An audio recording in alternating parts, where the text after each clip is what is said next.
బలంగా ఉన్నప్పుడు బలహీనంగా కనిపిస్తారు, మరియు మీరు బలహీనంగా ఉన్నప్పుడు బలంగా ఉంటారు.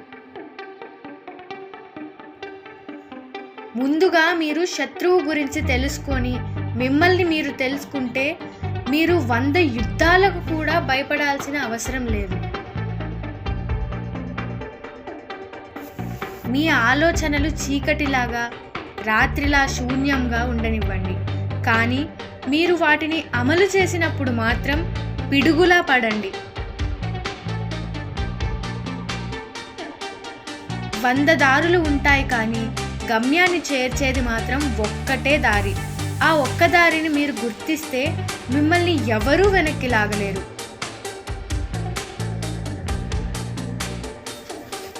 విజేతలైన యోధులు ముందుగా గెలిచి ఆ తరువాత యుద్ధానికి వెళ్తారు.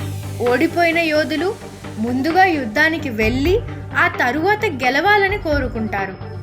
మీ శత్రువును తెలుసుకోవాలంటే మీరు మీ శత్రువుగా మారాలి. గాలి వలె వేగంగా కదలండి. అప్పుడే మీ గమ్యస్థానానికి చేరుకోగలరు. నిప్పులా దాడి చేయండి. ఆ తరువాత మట్టి ముద్దలా ప్రశాంతంగా ఉండండి. చేజిక్కించుకున్న కొద్ది అవకాశాలు పెరుగుతాయి. 5 కంటే ఎక్కువ సంగీత గమనికలు లేవు. అయినప్పటికీ కూడా ఈ 5 కలయికలు ఎప్పుడూ వినలేని మరిన్ని అనూహ్యమైన కొత్త రాగాలను రూపొందిస్తాయి.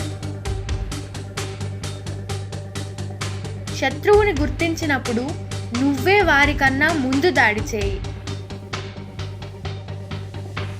పోరాడాలనుకునేవారు ముందుగా దానికి తగిన మూల్యం చెల్లించే సత్తా కలిగి ఉండాలి.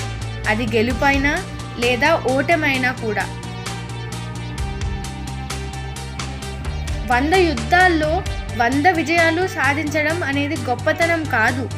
యుద్ధం చేయకుండా శత్రువుని లొంగదీసుకున్నవాడే గొప్ప.